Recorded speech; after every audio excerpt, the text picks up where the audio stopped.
नमस्कार दोस्तों, welcome to regional IAS.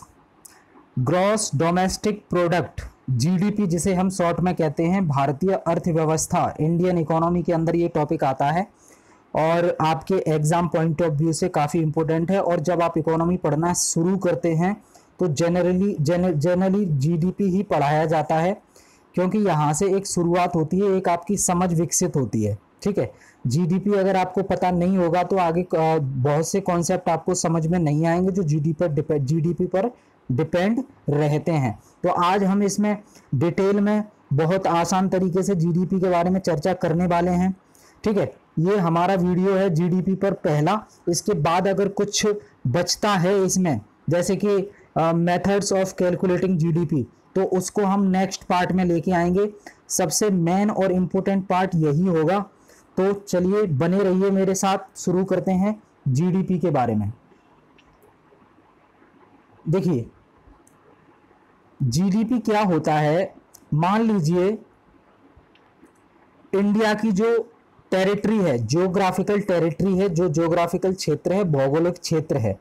ठीक है, नॉर्थ से लेके साउथ तक और वेस्ट से लेके ईस्ट तक जो पूरा क्षेत्र है, इस क्षेत्र के अंदर, मतलब इस बाउंड्री के अंदर, जो भौगोलिक सीमा है उसके अंदर जो भी प्रोडक्शन हो रहा है, जो भी उत्पादन हो रहा है सामान का, चाहे वो गुड्स हो या सर्विस या कोई सेवा हो, तो उसकी जो फाइनल वैल्यू निकल के आएगी वो होगी जीडीपी।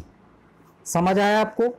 मतलब जीडीपी की डेफिनेशन क्या है कि GDP is a total value और total amount of goods and services within the territory of country. India के संदर्भ में अगर बात कर रहे हैं तो within a territory of India by domestic people और फॉरेन पीपल। वो चाहे भारत के व्यक्ति भी हो सकते हैं जो प्रोडक्शन कर रहे हैं, उत्पादन कर रहे हैं, कंपनी चला रहे हैं भारत की सीमा के अंदर, और वो विदेश के लोग भी हो सकते हैं जो विदेश के लोग विदेशी कंपनी भारत के अंदर उत्पादन कर रही हैं, सेवाएं दे रही हैं, वो भी हो सकते हैं। तो इसमें ध्यान रखिएगा, चाहे वो इंडिया के व्यक्ति हों या फॉरेन के व्यक्ति हों, अगर वो भारत की सीमा के अंदर आकर, भारत की भौगोलिक सीमा के अंदर आकर किसी भी प्रकार के सामान का उत्पादन कर रहे हैं या किसी भी प्रकार की सेवाएं दे रहे हैं, उनका जो टोटल वैल्यू होगा, टोटल अमाउंट होगा, वही जीडीपी कहलाएगा। ठीक है, तो GDP is a total amount of goods and services produced with in the world by Indian people only. ठीक है, अब इसका क्या मतलब है, देखिए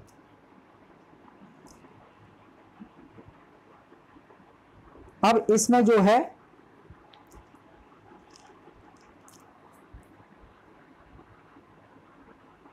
हाँ, तो जीडीपी का मतलब हमने समझा कि GDP is a total value of goods and services within the territory of country bye domestic people और फॉरेन पीपल और बोथ। ठीक है, तो इसमें जो है डोमेस्टिक मतलब भारत के नागरिक और दूसरे देशों के जो लोग हैं वो भी भारत की भौगोलिक सीमा के अंदर आकर उत्पादन कर सकते हैं, सेवाएं प्रदान कर सकते हैं। उनका जो फाइनल मूल्य होगा, जो टोटल वैल्यू होगी, वही जीडीपी कहलाएगी। ठीक है, एक तो ये कॉन्सेप्ट होगा, ध्यान रखिएगा।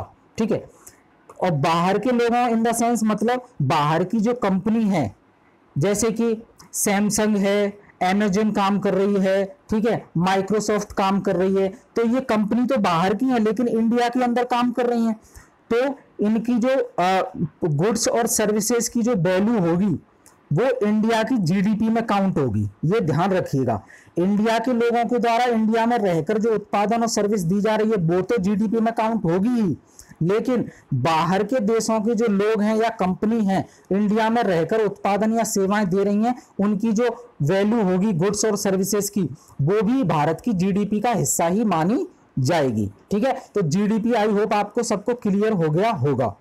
अब हम बात करते हैं, यहाँ पे एक कॉन्सेप्ट आता है जीएनपी क्या होता है, जैसे हम कहते हैं ग्रॉस नेशनल प्रोडक्ट। देखिए ग्रॉस नेशनल प्रोडक्ट, यहाँ पे आप एक वर्ड कैच कीजिए, ग्रॉस नेशनल प्रोडक्ट। इसमें एम जो है नेशनल वो कैच वर्ड है और जीडीपी में कैच वर्ड क्या था, ग्रॉस डोमेस्टिक प्रोडक्ट। तो जीडीपी में जो कैच वर्ड था जिससे आपको ध्यान रखना है वो था डोमेस्टिक, डी। डोमेस्टिक मतलब इंडिया के अंदर, ठीक है। और जीएनपी में कैच वर्ड है नेशनल। तो यहां ध्यान रखिएगा, इंडियन नेशनल मतलब इंडिया के जो लोग हैं वो पूरे विश्व में कहीं भी रहकर उत्पादन करें या सेवाएं प्रदान करें, उनकी जो वैल्यू होगी वो भारत की जीएनपी का हिस्सा मानी जाएगी, चाहे वो भारत में रहकर with in a boundary production कर रहे हैं या सर्विस दे रहे हैं, या किसी और दूसरे देशों में जाकर अपनी कंपनी चला रहे हैं और जो है प्रोडक्शन या सेवाएं दे रहे हैं, तो उनकी जो टोटल वैल्यू होगी वो भारत की जीएनपी का हिस्सा होगी, ग्रॉस नेशनल प्रोडक्ट। जबकि जीडीपी क्या होता है, भारत की बाउंड्री के अंदर रहकर ही आपको प्रोडक्शन या सेवाएं देनी होती हैं। लेकिन जीएनपी क्या होता है, भारत के लोग यहां होना जरूरी है, वो पूरे विश्व में कहीं भी रहकर उत्पादन करें या सेवाएं दें, उनकी जो वैल्यू है भारत की जीएनपी का हिस्सा मानी जाएगी। फॉर एग्जाम्पल, अब एग्जाम्पल लेते हैं। मान लीजिए इंडिया की कंपनी है टीसीएस, टाटा कंसल्टेंसी सर्विसेज, ठीक है। अब वो है तो इंडिया की, लेकिन भाई उसकी जो ब्रांचेस हैं वो अमेरिका में भी हैं, जापान में भी हैं, दूसरे देशों में भी हैं। लेकिन अमेरिका में जो टीसीएस चल रही है वो जो सेवाएं प्रदान करेगी, उसकी जो फाइनल वैल्यू होगी वो भारत की जीडीपी का हिस्सा मानी जाएगी, ठीक है। तो ये ध्यान रखना है आपको, इंडिया के लोग होने चाहिए, वो पूरे विश्व में कहीं भी रहकर उत्पादन करें, सेवाएं करें, वो भारत की जीएनपी का हिस्सा माने जाएंगे, ठीक है।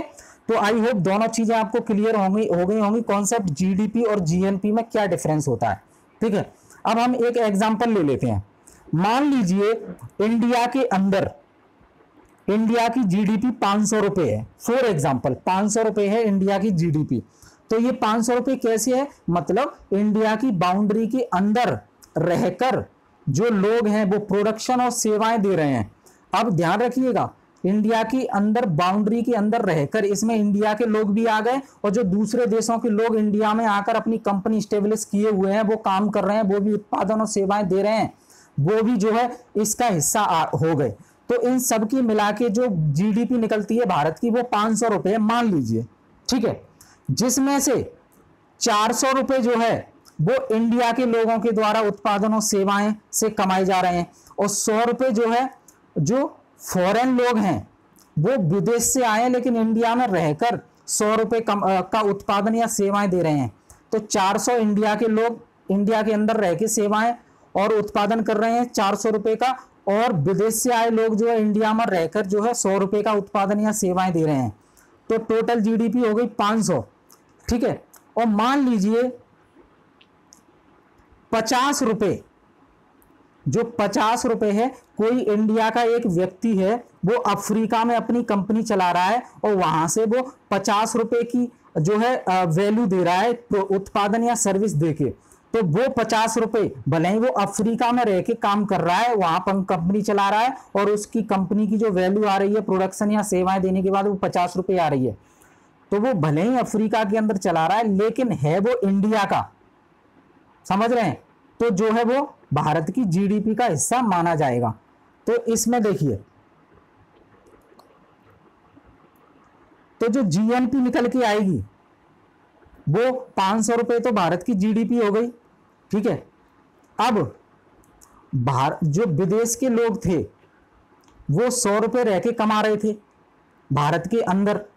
तो भारत के अंदर विदेश के लोग अगर कमा रहे हैं, कंपनी चला रहे हैं, तो वो जीडीपी का हिस्सा तो है लेकिन जीएनपी का हिस्सा नहीं है। जीएनपी में कैच वर्ड ध्यान रखिए, एन का मतलब है नेशनल, भारत के सिर्फ लोग। तो देखिए जीडीपी कितनी है 500, लेकिन इस 500 में भारत के लोग भी हैं जो भारत के अंदर रह के कमा रहे हैं, और विदेश से आए हुए जो लोग हैं वो 100 रुपए कमा रहे हैं भारत के अंदर रहकर। तो जीएनपी में तो भारत के लोगों की वैल्यू मानी जाएगी। तो ये 100 रुपए कमाने वाले तो विदेशी हो गए। तो अब क्या होगा, 500 रुपए में से जो विदेशों के नागरिकों द्वारा जो वैल्यू कमा के दी जा रही है वो है 100 रुपए। तो 500 में से 100 रुपए घटा देंगे, कितने बचे 400 रुपए। अब इंडिया का ही एक आदमी अफ्रीका में रह के 50 रुपए की वैल्यू दे रहा है, इनकम कर रहा है प्रोडक्शन से या सर्विस से, तो वो है इंडिया का। तो जीएनपी में तो इंडिया के लोगों की वैल्यू काउंट होगी, तो वो 50 रुपए भी इंडिया के हिस्से में आ जाएंगे। तो 500 में से 100 रुपए जो विदेश के लोग इंडिया में रह के कमा रहे हैं वो तो घटा दिए जाएंगे, तो 400 बचे। लेकिन जो 50 रुपए इंडिया के लोगों द्वारा अफ्रीका से कमाए जा रहे हैं वो जोड़ दिए जाएंगे। तो 500 माइनस 100 प्लस 50, तो ये जीएनपी निकल के आ गई 450 रुपए। ठीक है, तो ध्यान रखिएगा जीडीपी 500 रुपए है टोटल, लेकिन जीएनपी 450 है, क्योंकि जीएनपी में उन्हीं की वैल्यू जोड़ी जाएगी जो इंडिया के लोगों द्वारा चलाई जा रही है, चाहे पूरे विश्व में चलाई जा रही है। और जीडीपी में वही वैल्यू जोड़ी जाएगी जो इंडिया की बाउंड्री के अंदर रहकर इनकम हो रही है, चाहे वो विदेश से आकर लोग इंडिया में रहकर कमाएं या इंडिया के लोग इंडिया में रहकर कमाएं, वो जीडीपी का हिस्सा होंगे। ठीक है, तो 400 रुपए इंडियन द्वारा कमाए जा रहे हैं, 100 रुपए फॉरेन द्वारा जो माइनस हो जाएंगे, और 50 रुपए जो विदेश में रह के इंडिया का नागरिक कमा रहा है वो भारत की जो जीडीपी में काउंट हो जाएंगे। ठीक है, तो जीएनपी निकल के आएगी 450 रुपए। अब देखिए आगे देखते हैं। Generally in today's era what you will find lot of people from India are going abroad. हम आज के टाइम पर क्या देखते हैं कि इंडिया से बहुत से लोग एब्रॉड जा रहे हैं, विदेश जा रहे हैं और वहां पर सेटल हो जाते हैं। ठीक है, तो वहीं पे काम धंधा करेंगे। And also there is so many companies in India from outside. और दूसरा सिनेरियो क्या है कि ये भी सच है कि विदेशों से कई कंपनी भारत में आ रही हैं। एक तो भारत के लोग विदेश जा रहे हैं जनरली, और दूसरी ओर विदेश से लोग भारत आ रहे हैं।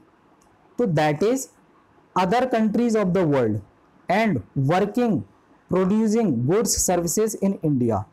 तो देखिए जो बहुत सी कंपनी आ रही हैं इंडिया में दूसरे देशों से, तो वो इंडिया में रहकर काम करेंगी, प्रोडक्शन करेंगी, सर्विसेज देंगी और कमाएंगी।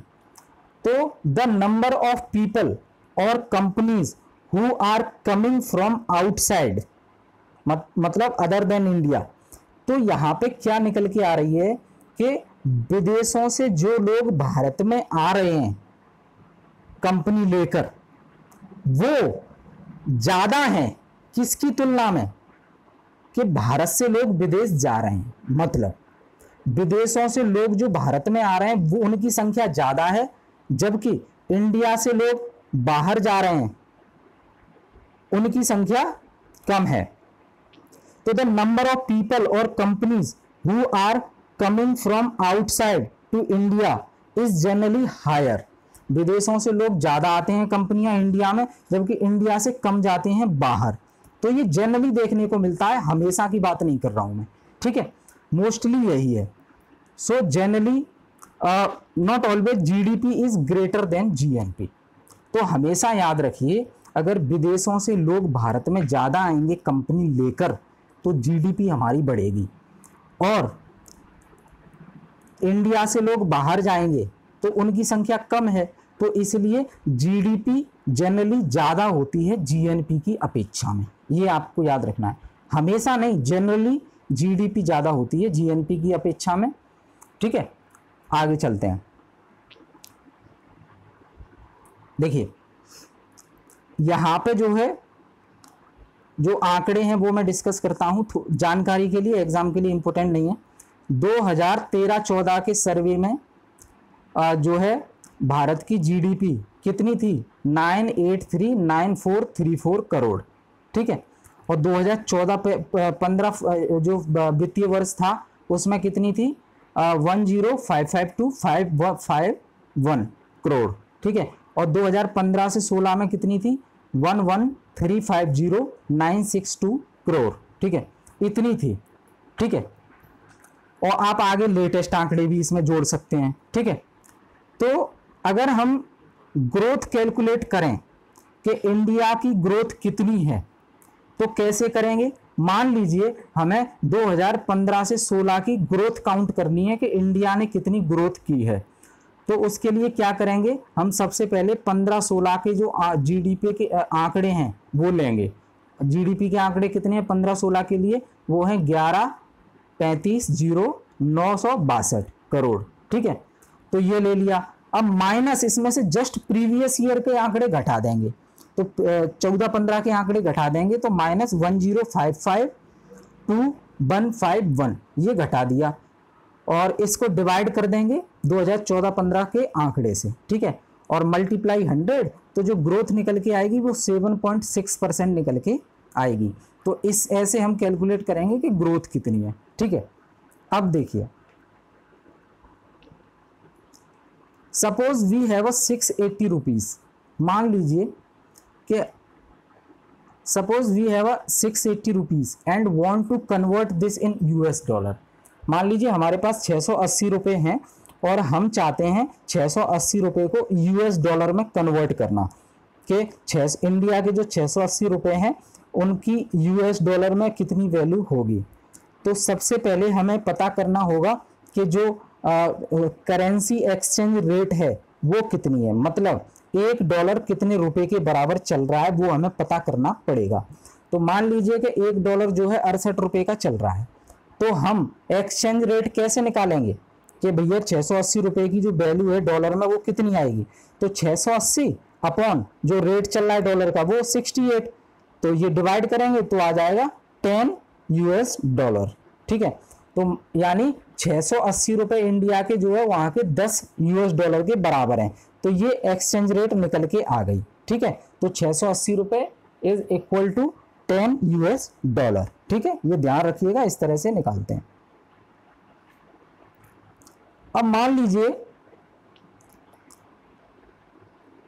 Now imagine if I want to know the GDP of our country in US dollar, then what we should do. और अब हम जो हमारी ग्रोथ जीडीपी निकल के आई है वो तो रुपी में निकल के आई है, क्योंकि इंडिया की करेंसी रुपी है। अगर हम चाहते हैं कि यूएस डॉलर में हमारी ये जो जीडीपी है वो कितनी होगी, डॉलर की तुलना में कितनी होगी, मतलब अगर डॉलर में काउंट करें, रुपी में काउंट कर ली हमने तो वो हो गई 11,350,962 करोड़। लेकिन इसे अगर हम डॉलर में कन्वर्ट करें कि डॉलर में हमारी जीडीपी कितनी होगी, तो जो एक्सचेंज रेट है 68 रुपीज उससे डिवाइड कर दो तो आ जाएगी 2300 बिलियन डॉलर, मतलब 2.3 trillion dollar, 2.3 trillion US dollar ये आ जाएगी, ठीक है। So on the behalf of this we are 7th largest economy in the world. तो इस जीडीपी के कैलकुलेशन के हिसाब से हम वर्ल्ड में 7th लार्जेस्ट जीडीपी है हमारी वर्ल्ड में, ठीक है। मतलब यूएस डॉलर में 2.3 ट्रिलियन डॉलर। अभी कंपेयर मत कीजिएगा क्योंकि कोरोना वायरस की वजह से जीडीपी ग्रोथ गिर गई है। ये मैं सिर्फ आपको कॉन्सेप्ट समझा रहा हूँ, आंकड़े तो बदलते रहते हैं, ठीक है। कॉन्सेप्ट समझ में आना चाहिए, आंकड़े कभी पूछे भी नहीं जाते एग्जाम में। तो देखिए, इस जीडीपी के हिसाब से हम 7th लार्जेस्ट इकोनॉमी है वर्ल्ड में, मतलब डॉलर में हमारी इकोनॉमी 2.3 ट्रिलियन डॉलर की है, ठीक है। लेकिन but on the behalf of purchasing power parity, PPP, अगर पीपीपी के बिहाफ पे देखा जाए तो इंडिया जो है वर्ल्ड में 3rd लार्जेस्ट इकोनॉमी है। अब भाई इंडिया की जीडीपी के हिसाब से हम 7th लार्जेस्ट हैं, लेकिन परचेजिंग पावर पैरिटी के हिसाब से हम 3rd लार्जेस्ट हैं, 3rd लार्जेस्ट कंट्री हैं वर्ल्ड में। तो अब बात यहाँ आ जाती है कि पीपीपी क्या होता है, ठीक है। तो मान लीजिए इसके लिए एक एग्जांपल लेते हैं। सपोज आज इंडिया में एक बर्गर जो है 140 रुपये का आता है, इंक्लूसिव ऑल टैक्सेस, जिसके अंदर सारे टैक्स इंक्लूज हैं। इंडिया में एक बर्गर है चिकन महाराजा मैक का, CMM, वो जो है 140 रुपये का आता है, ठीक है, रुपए का, 140 रुपये का। और वही बर्गर यूएस में $4.5 का आता है। इंडिया में वही सेम बर्गर 140 रुपये का आता है और अमेरिका में वही बर्गर $4.5 का आता है, $4.5 का आता है। तो सपोज एक्सचेंज रेट आज के समय पर मान लो 70 रुपये है। एक्सचेंज रेट क्या होती है हम डिस्कस कर चुके हैं ऊपर, मतलब इंडिया के रुपए की वैल्यू यूएस के डॉलर में कितनी है। तो यूएस का $1 बराबर इंडिया का 70 रुपये मान लेते हैं, ठीक है। तो सपोज एक्सचेंज रेट जो है 70 रुपये है, तो देखिए इंडिया में एक बर्गर कितने का है भाई, 140 का, तो यूएसए में एक बर्गर कितने का होगा, 140 गुणा 70। इंडिया में एक बर्गर 140 का है और $1 बराबर 70 रुपये होता है, ठीक है। तो यूएसए में जो है एक बर्गर कितने का आएगा, 140 गुणा 70 रुपये एक्सचेंज रेट से मल्टीप्लाई कर देंगे, ठीक है। तो यहाँ पे 315 रुपये, मतलब 140 रुपये का जो बर्गर इंडिया में आ रहा है, उसी 140 रुपये की वैल्यू, परचेसिंग जो पावर है वो यूएसए में जाकर कितनी हो गई, 315। So here in India for one burger we are spending 140 रुपये। इंडिया में हम जो है एक बर्गर के लिए 140 रुपये स्पेंड कर रहे हैं, लेकिन वहीं यूएस में for the same piece of burger we कितना स्पेंड कर रहे हैं, $4.5। दैट मीन्स 4.5 गुणा 70, तो ये आ जाएगा 315 रुपये। यहाँ पे ये ध्यान रखिएगा, ये 140 मल्टीप्लाई 70 नहीं है, 4.5 होगा इस जगह पे, 4.5 मल्टीप्लाई 70, तो तब आएगा 315, ठीक है।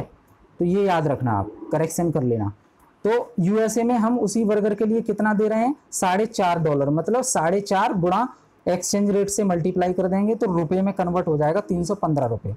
सो in this example what we conclude, तो इस उदाहरण के जरिए हमें क्या समझ में आता है कि here that ₹140 is equivalent to 4.5 $US।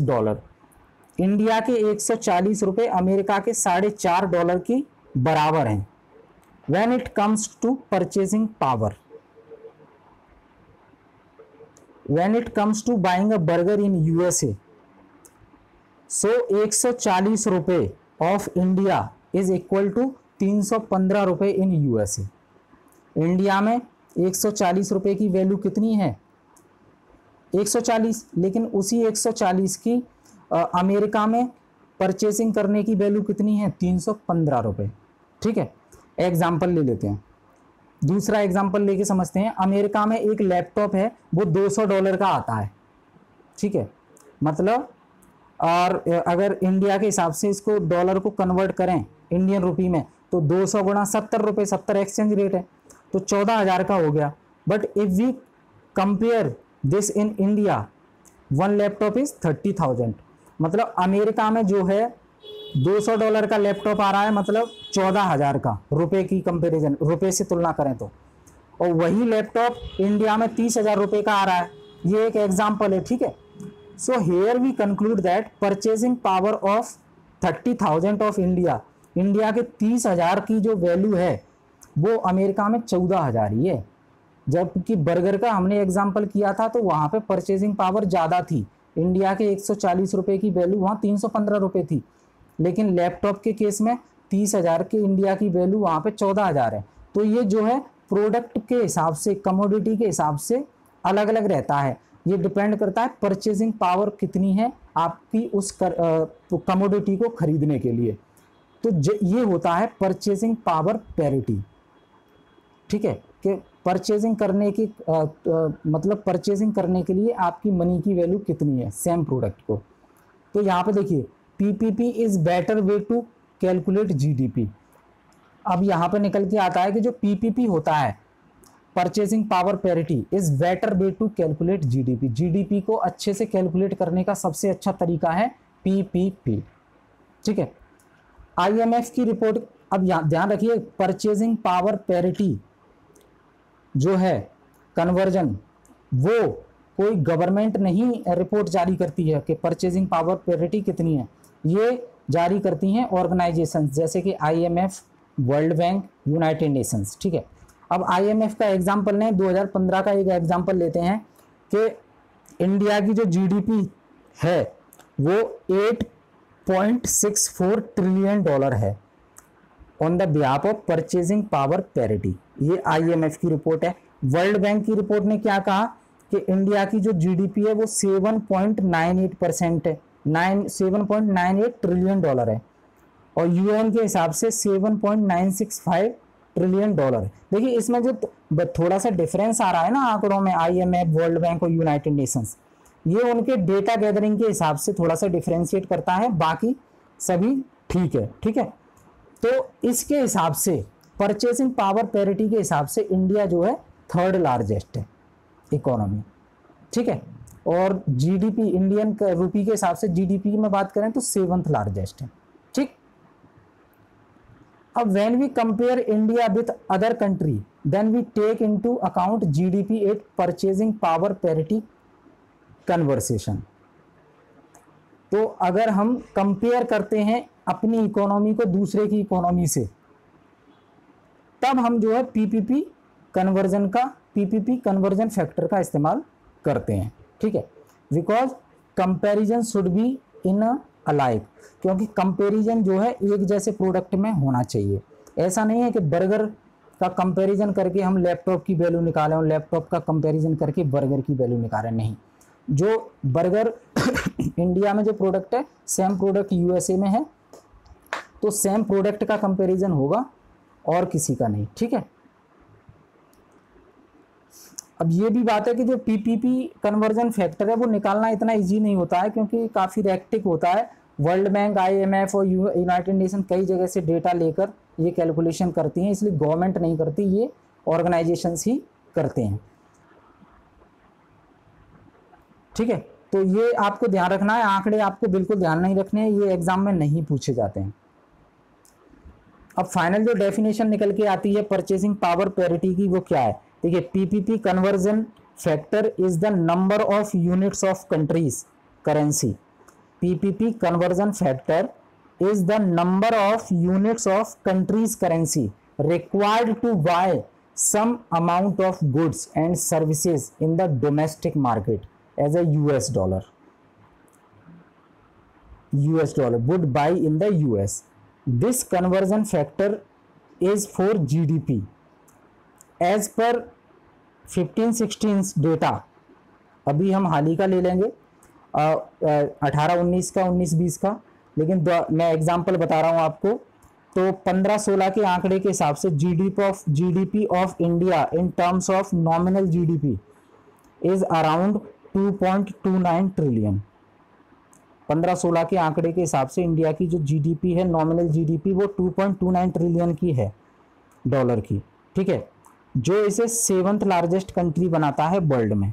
और वहीं GDP at purchasing power parity calculate करें तो आईएमएफ के हिसाब से इंडिया की जो जीडीपी है वो 8.64 ट्रिलियन डॉलर है, तो जो बनाती है इंडिया को third largest country in the world after China and USA. China की सबसे ज़्यादा है पीपीपी के हिसाब से, उसके बाद यूएसए की, फिर इंडिया की। ठीक है, अब यहाँ पर नॉमिनल जीडीपी का एक कॉन्सेप्ट आपके सामने आया होगा।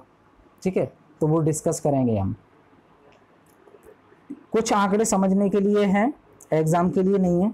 जैसे कि जीडीपी ऑफ इंडिया है वो 7.6% है 15-16 के हिसाब से।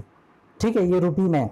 यूएसए की जो है 2.4% है, चाइना की 6.9% है, जापान की 0.5% है, फ्रांस की 1.6% है, और बांग्लादेश की 6.6% है, पाकिस्तान की 5.5% है। ये जीडीपी के आंकड़े हैं अलग अलग देशों के। ठीक है, जीडीपी के हिसाब से।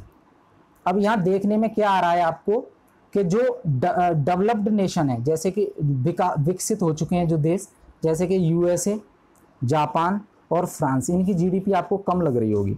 तो डायरेक्टली अगर आप देखोगे तो आप क्या सोचोगे कि इनकी जीडीपी बहुत कम है, ये कैसे हो गया, ये तो काफ़ी डेवलप है, और हमारी जीडीपी इतना ज़्यादा क्यों बताता है।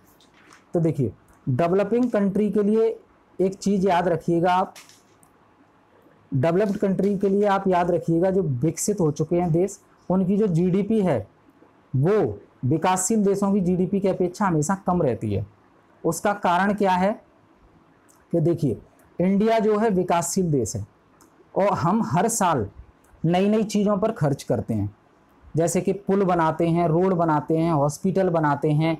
जनसंख्या हमारी बढ़ती जाती है तो उनके लिए सुख सुविधाएं ऐड करने के लिए हमें खर्चा करना पड़ता है। ठीक है, क्योंकि पॉपुलेशन हमारे यहाँ बढ़ती रहती है, कंट्रोल नहीं होती है, बढ़ रही है वो। तो उस हिसाब से हमें बजट में एक्स्ट्रा पैसा एलोकेट करना पड़ता है सरकार को, और जो है हर साल सरकार खर्च करती है, चाहे वो फ्लाईओवर हो, रोड हो, हॉस्पिटल हो, स्कूल हो, हेल्थ हो, कोई भी चीज़ हो, ठीक है। तो क्या होता है, अगर हम देखिए ज़्यादा खर्च करेंगे, इन्वेस्ट करेंगे, तो सीधी सी बात है, हर साल अगर नई नई चीज़ें हम जोड़ेंगे, नए स्कूल जोड़ रहे हैं, कॉलेजेस जोड़ रहे हैं, यूनिवर्सिटीज़ जोड़ रहे हैं, IIMs जोड़ रहे हैं, IITs जोड़ रहे हैं, एम्स जोड़ रहे हैं, तो इन्वेस्ट कर रहे हैं, खर्च कर रहे हैं हम, तो भैया जीडीपी तो बढ़ेगी, जीडीपी तो बढ़ेगी।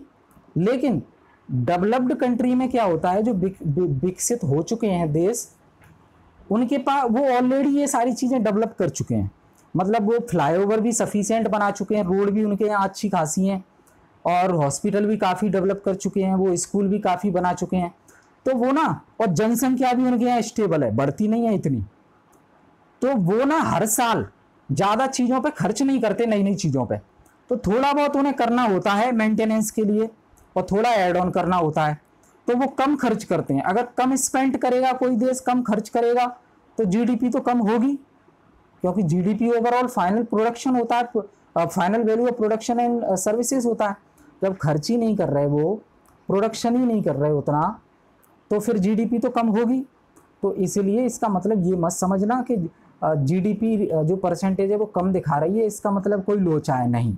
वो डेवलप हो चुके हैं, वहाँ के पॉपुलेशन भी स्टेबल होती है, वो ज़्यादा खर्च नहीं करते हैं हर साल, जबकि विकासशील जो देश हैं वो ज़्यादा खर्च करते हैं हर साल, क्योंकि अभी हम विकसित हो रहे हैं, तो हमें खर्च करना पड़ रहा है। खर्च करेंगे तो जीडीपी तो बढ़ के आएगी, क्योंकि वो फाइनली वैल्यू होती है ओवरऑल प्रोडक्शन और सर्विसेज की, ठीक है, समझे आप। यहाँ हमने रसिया का एग्जांपल नहीं लिया है, रसिया की जो इकोनॉमी है वो निगेटिव में भी चली गई थी, वो रिसेशन की वजह से, बहुत से कारण है उसके, वो हमने यहाँ पे मेंशन नहीं किया है। अब हमने ऊपर पढ़ा था कि नॉमिनल जीडीपी की चर्चा हुई थी, तो भैया नॉमिनल जीडीपी वर्ड क्या होता है। देखिए नॉमिनल जीडीपी को हम ऐसे समझते हैं, मान लीजिए कोई प्रोडक्ट हमने खरीदा और उसकी वैल्यू है 100 रुपये, और मान लो 20 प्रोडक्ट हमने खरीदे, या फिर कहें कोई एक कंपनी है जो 20 प्रोडक्ट बना रही है, ठीक है, एक प्रोडक्ट की वैल्यू है 100 रुपये, तो 20 प्रोडक्ट की वैल्यू कितनी हो जाएगी, 2000, तो 2000 जीडीपी तो हो गई भाई, टोटल वैल्यू ऑफ प्रोडक्शन, तो 2000 जीडीपी हो गई। अब मान लीजिए एक साल बाद जो प्रोडक्ट है वो 22 प्रोडक्ट बना रही है, प्रोडक्ट बढ़ गए, पहले 20 बनाए थे अब 22 बना दिया, तो क्वांटिटी बढ़ गई प्रोडक्ट की।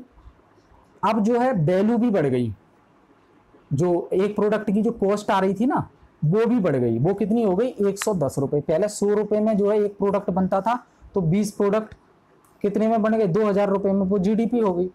लेकिन जब नंबर ऑफ प्रोडक्ट हमने बढ़ाया, 20 से 22 किया, और प्रोडक्ट की वैल्यू भी बढ़ गई, क्योंकि कॉस्ट फैक्टर ऑफ प्रोडक्शन ज़्यादा आने लगा, कॉस्ट ऑफ प्रोडक्शन, तो 110 रुपये एक प्रोडक्ट पड़ रहा है, तो 22 गुणा 110 2420 हो गई।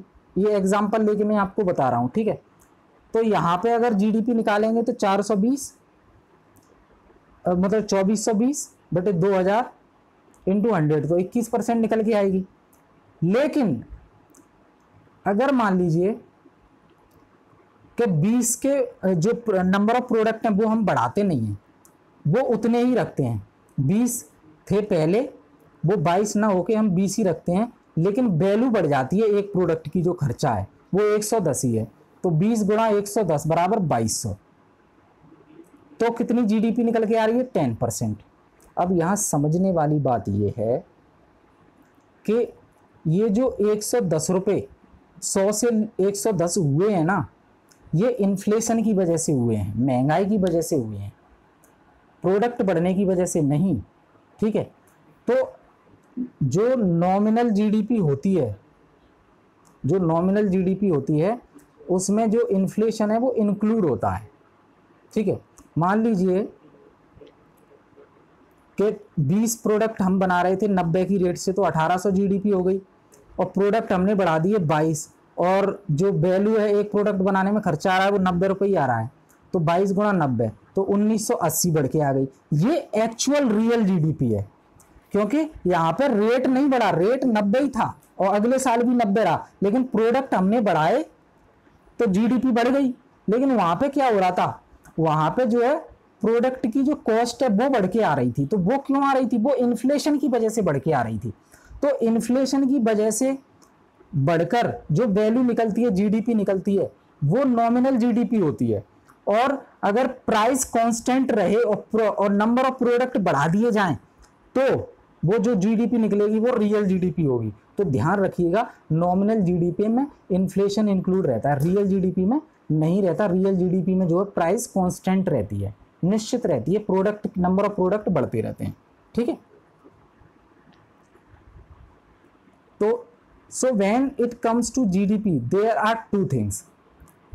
अब यहां पे दो चीज निकल के आती हैं, जीडीपी एट करंट प्राइस और दूसरी आती है GDP at base price. Base price क्या होता है, बेस ईयर क्या होता है, हर 10 साल में लगभग गवर्नमेंट जो है बेस ईयर बदल देती है। बेस ईयर मतलब जिससे हमें तुलना करना है पीछे की सालों का। आज की डेट में अगर हम कोई प्रोडक्शन कर रहे हैं तो जो ग्रोथ निकालने के लिए हम बेस ईयर का यूज करेंगे, तो उसका कंपेरिजन किससे करेंगे, उस बेस ईयर में जितनी वैल्यू थी, जो प्राइस थी उसकी, उससे कंपेरिजन करेंगे। तो मान लीजिए फॉर एग्जांपल 2011 बेस ईयर ले लेते हैं। ठीक है, तो बेस ईयर हो गया 2011। तो आज की डेट में अगर हम जीडीपी निकालेंगे तो उसका कंपैरिजन करेंगे कि कितना ग्रोथ हुई है, तो वो बेस ईयर के हिसाब से करेंगे। वहां पे जो प्राइस थी वो कितनी थी, वो आज कितनी है। ठीक है, तो देखिए यहाँ दो चीजें निकल के आते हैं, जीडीपी एट करंट प्राइस और दूसरी आती है जीडीपी एट बेस प्राइस। तो जीडीपी जो करंट प्राइस पर निकलती है उसे नॉमिनल जीडीपी कहते हैं। क्यों, कि भैया करंट प्राइस में तो इन्फ्लेशन इंक्लूड है, लेकिन GDP at the base year निकलती है। बेस ईयर में जो प्राइस है वो फिक्स है, तो उससे तुलना करके जब निकालते हैं तो वो रियल जीडीपी निकलती है, क्योंकि उसमें जो है इन्फ्लेशन इंक्लूड नहीं रहता। नॉमिनल जीडीपी में जो है इन्फ्लेशन इंक्लूड रहता है। So when we calculate GDP in India we use GDP at base year. तो इंडिया में जीडीपी कैलकुलेट करने के लिए हम GDP at the base year जो है लेते हैं, rather than GDP at current price. Current price नहीं लेते। ठीक है, क्योंकि जो ग्रोथ है, to know the growth I need constant price of a product and service. असली ग्रोथ अगर जाननी है तो हमें प्रोडक्ट की जो प्राइस है वो कांस्टेंट रखनी पड़ेगी, तभी हमें पता पड़ेगा कि ग्रोथ कितनी है। प्राइस ही बढ़ती जा रही है तो जीडीपी बढ़ती जा रही है, तो हमें तो दिखा रहा है कि जीडीपी बढ़ रही है, लेकिन एक्चुअल में नहीं बढ़ रही है, वो नॉमिनल जीडीपी है, रियल जीडीपी नहीं है। तो ध्यान रखिएगा, नॉमिनल जो जीडीपी एट करंट प्राइस होता है उसे ही हम नॉमिनल जीडीपी कहते हैं, जो करंट प्राइस पे निकलती है, मार्केट प्राइस पे, उस जिसमें जो है इन्फ्लेशन इंक्लूड रहता है। लेकिन जो जीडीपी बेस ईयर पर निकलती है उसे रियल जीडीपी कहते हैं, जिसमें जो है इन्फ्लेशन इंक्लूड नहीं रहता। ठीक है, अब देखिए, लेकिन क्या हुआ, जब एनडीए गवर्नमेंट आई 2014 में, तो उन्होंने जो है मेथड बदल दिया जीडीपी कैलकुलेशन का। पहले हम कैलकुलेट करते थे GDP at factor price as per constant base price, GDP at factor price, और बेस ईयर को लेके ही चलेंगे इसमें। ठीक है, ऐसा नहीं करंट प्राइस पे निकालें, नहीं, बेस प्राइस जो कि कांस्टेंट प्राइस है। तो यहां नया कॉन्सेप्ट आता है जीडीपी एट फैक्टर प्राइस, और दूसरा आएगा जीडीपी एट मार्केट प्राइस। इनमें आप कंफ्यूज मत होइएगा, क्योंकि हमने देखिए पहले डिस्कस किया जीडीपी एट करंट प्राइस क्या होता है और जीडीपी एट बेस प्राइस क्या होता है, ये दोनों क्लियर हो गए। जीडीपी एट करंट प्राइस को नॉमिनल जीडीपी कहते हैं, जीडीपी एट बेस ईयर को रियल जीडीपी कहते हैं। और नॉमिनल जीडीपी में इन्फ्लेशन इंक्लूड रहता है और रियल जीडीपी में इन्फ्लेशन इंक्लूड नहीं रहता। तो ये दोनों टर्म क्लियर हो गई। आगे जो नई टर्म आई है वो है 2014 में जब मोदी गवर्नमेंट आती है तो उन्होंने जो है जीडीपी कैलकुलेशन का तरीका बदल दिया। इससे पहले हम जो है क्या यूज करते थे, फैक्टर प्राइस पर जीडीपी निकालते थे, और जो बेस लेते थे वो बेस ईयर लेते थे, कांस्टेंट प्राइस। ठीक है, वो तो फिक्स है, इसमें ज़्यादा कोई बदलाव नहीं आया। जो मेजर चेंजेस आए वो आए जीडीपी एट फैक्टर प्राइस और जीडीपी एट मार्केट प्राइस, जबकि बेस ईयर तो सेम है, कांस्टेंट प्राइस है। ठीक है, तो जीडीपी एट फैक्टर प्राइस और जीडीपी एट मार्केट प्राइस। अब इन दोनों को समझ लेते हैं, ये क्या होते हैं। देखिए अब हम समझते हैं, ध्यान दीजिएगा, जीडीपी एट फैक्टर प्राइस क्या होता है और जीडीपी एट मार्केट प्राइस क्या होता है। एक मिनट पानी पी लेता हूं थोड़ा। देखिए दोनों टर्म्स को अच्छे से समझिएगा, थोड़ा सा टेक्निकल है। अगर मान लीजिए एक फैक्ट्री है जो मार्कर बनाती है, ठीक है।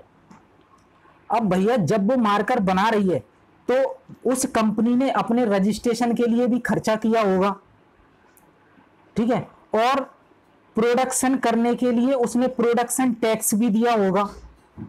सरकार लेती है प्रोडक्शन टैक्स। भाई आप प्रोडक्शन करना चाहते हो किसी चीज का तो प्रोडक्शन दो, प्रोडक्शन टैक्स दो, सरकार ने ले लिया।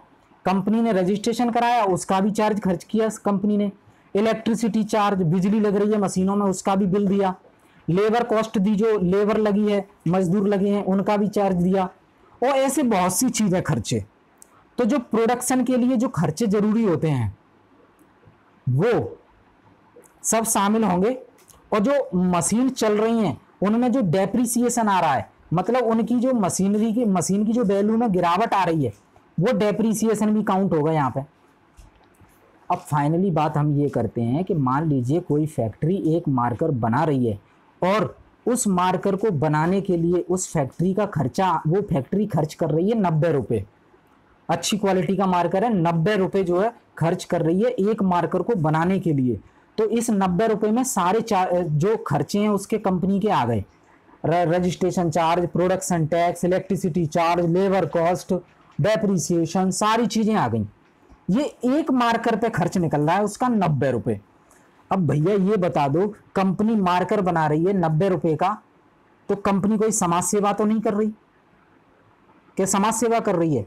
नहीं, उसने भैया टैक्सेस भी दिए, बहुत सी कॉस्ट दी, ठीक है, और जो है स्टैंप ड्यूटी दी, ये सारी चीज़ें दी उसने। लेकिन कंपनी अगर मार्कर बना रही है तो कोई समाज सेवा करने के लिए नहीं बना रही है, वो बिजनेस करने के लिए बना रही है, प्रॉफिट कमाने के लिए बना रही है। तो 90 रुपये तो उसके खर्चा आया एक मार्कर बनाने के लिए। अब भैया कंपनी भी तो लेगी अपना प्रॉफिट। तो मान लीजिए कंपनी ने जो है 10 रुपये ऐड कर दिए अपने जो है सरप्लस के, कि भैया इतना प्रॉफिट तो मुझे एक मार्कर से चाहिए ही चाहिए। 90 रुपये अगर एक मार्कर को बनाने में खर्चा आ रहा है मेरा, तो 10 रुपये तो एक मार्कर पे मुझे सरप्लस वैल्यू चाहिए, प्रॉफिट चाहिए ही चाहिए। तो 90 प्लस 10, 90 तो आ गई ऑपरेटिंग कॉस्ट, बनाने का खर्चा, 10 रुपये आ गया जो है सरप्लस वैल्यू, प्रॉफिट उसने ऐड कर दिया। तो भैया अब मार्कर तैयार हो गया, 10 रुपये ऐड हो गए प्रॉफिट के। अब मार्केट में सेल करने जाएंगे तो इसको 100 रुपये का बेचेंगे। अब ये जो 100 रुपये निकल के आए हैं इसे कहते हैं फैक्टर कॉस्ट। मतलब बनाने में जितने रुपए का खर्चा आया प्लस कंपनी ने अपनी प्रॉफिट वैल्यू उसमें ऐड कर दी, तो जो टोटल निकल के आया उसे फैक्टर कॉस्ट कहते हैं। समझ गए?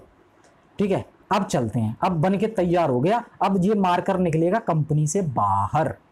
अब कंपनी से बाहर निकलेगा तो सरकार फिर कहेगी भैया टैक्स चाहिए मार्केट में बेचने आए हो तो। Now I want to go in the market, government says if you want to sell this marker in the market so you should pay tax. तो सेल्स टैक्स वगैरह, वेट वगैरह, जाने क्या क्या लगा दिया। तो मान लो 10 रुपए, सरकार ने 10 रुपए लगा दिए इस मार्कर पे टैक्स ओवरऑल। अब ये मार्क 10 रुपए लगा दिए तो इसकी वैल्यू कितनी हो गई? 100 रुपए वो और 10 रुपए ये, 110 हो गई। अब भैया एजुकेशन मिनिस्ट्री आ गई। एजुकेशन मिनिस्ट्री क्या कह रही है? अरे सर आप तो बड़ा अच्छा काम कर रहे हो, मार्कर बना रहे हो, एजुकेशन के लिए काफी इंपॉर्टेंट है ये, तो फायदा करेगा, जो है शिक्षा के लिए है ये। तो चलो आप भी क्या याद रखोगे, हम आपको जो है 5 रुपए की सब्सिडी देते हैं हर एक मार्कर पे। तो क्या होगा भैया, 100 रुपये तो आई फैक्टर कॉस्ट, 10 रुपये सरकार ने टैक्स लगा दिया तो 110 हो गए, 5 रुपये सब्सिडी मिल गई कंपनी को, तो वो 5 रुपये तो कम हो जाएंगे ना। तो 100 प्लस 10 माइनस 5 रुपये सब्सिडी, तो 100 मतलब फैक्टर कॉस्ट प्लस 10 मतलब टैक्स ऑन प्रोडक्ट। ध्यान रखिएगा, ये प्रोडक्शन टैक्स नहीं है, ये जो 10 रुपए लगा है, प्रोडक्शन टैक्स तो हम तब लगा चुके वहां पे जब कंपनी में प्रोडक्शन हो रहा था। ये है टैक्स ऑन प्रोडक्ट, ये प्रोडक्ट के ऊपर टैक्स है, सेल्स टैक्स। तो 100 रुपए फैक्टर कॉस्ट प्लस 10 रुपए जो है टैक्स ऑन प्रोडक्ट और 5 रुपए सब्सिडी। तो 100 रुपए तो फैक्टर कॉस्ट हो गया, और टैक्स ले रही है भारत सरकार तो वो भी इसमें जुड़ जाएगा। टैक्स वसूला किससे जाएगा? फाइनल कंज्यूमर से, जो इसे कंज्यूम करेगा, यूज करेगा। तो 100 प्लस 10 110 हो गए। अब 5 रुपए सब्सिडी भारत सरकार दे रही है, वो HRD मिनिस्ट्री दे रही है, तो भैया ये तो कम करने पड़ेंगे आपको। तो फाइनल वैल्यू निकल के आई 100 plus 10 minus 5 105। This is called a market price. समझ गए? फैक्टर प्राइस क्या हो गई? जो 100 रुपए थी, यहां देखिए फैक्टर प्राइस है ये 100 रुपए, जिसमें 90 रुपए में बन के तैयार हुआ मार्कर एक, और 10 रुपए उसने कंपनी ने प्रॉफिट ऐड कर लिया। ठीक है। अब आप कहोगे कि सर यहाँ पे भी प्रोडक्शन के टाइम पे भी तो जो सरकार है वो कई सब्सिडी देती है, बिजली पे सब्सिडी देती है और चीज़ों पे, मशीनों पे देती है। तो यहाँ पे ये जो 90 रुपए आए हैं ना, वो आप ध्यान रखिएगा, सारी चीज़ें कैलकुलेट करके ही आए हैं। जो सब्सिडी दी गई थी प्रोडक्शन के टाइम पे वो इसमें लेस हो चुकी हैं ऑलरेडी। तो ये 90 फाइनल करके आया ऑपरेटिंग कॉस्ट, और 10 प्रॉफिट ऐड कर लिया, तो 100 रुपये जो बना वो है फैक्टर कॉस्ट, फैक्टर प्राइस। ठीक है।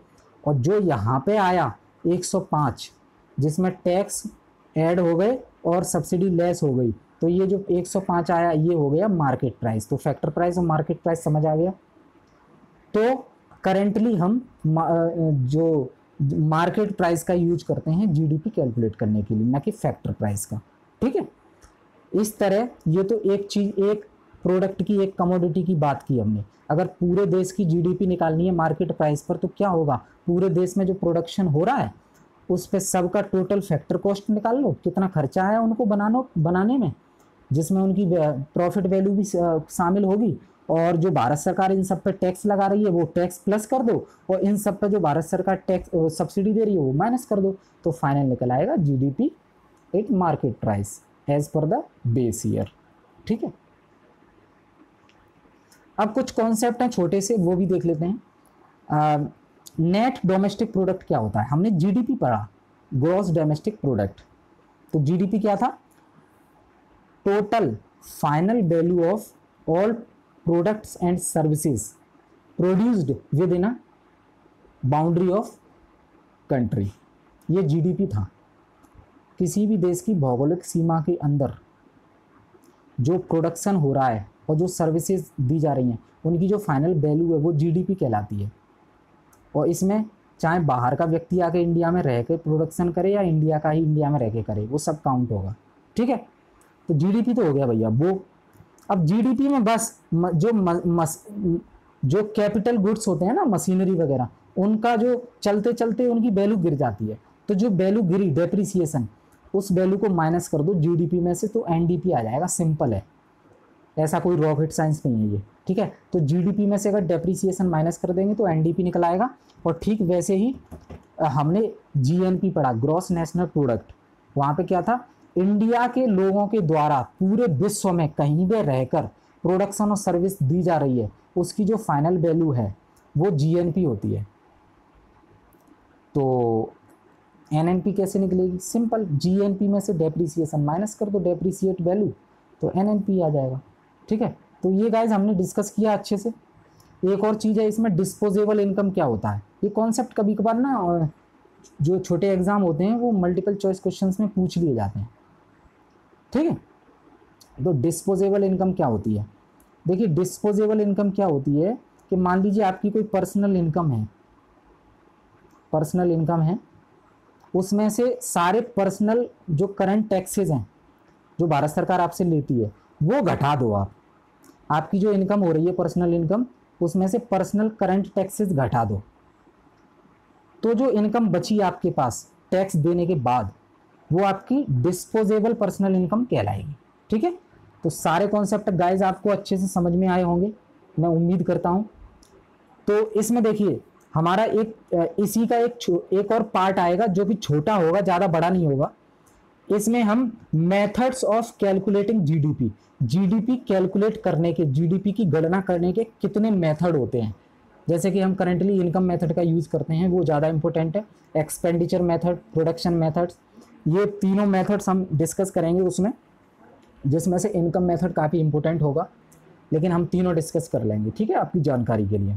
तो एक छोटा सा पार्ट और आएगा इसका, तो ये हमारी जीडीपी पूरी कंप्लीट हो जाएगी, ठीक है। GDP, national income, GNP, NNP, ये सारी चीज़ हम डिस्कस कर चुके हैं। तो यहाँ से जो सवाल आएगा मैं उम्मीद करता हूँ कि आप उसको सही करके आएंगे, ठीक है। तो मिलते हैं अगले वीडियो में, तब तक के लिए बहुत बहुत धन्यवाद।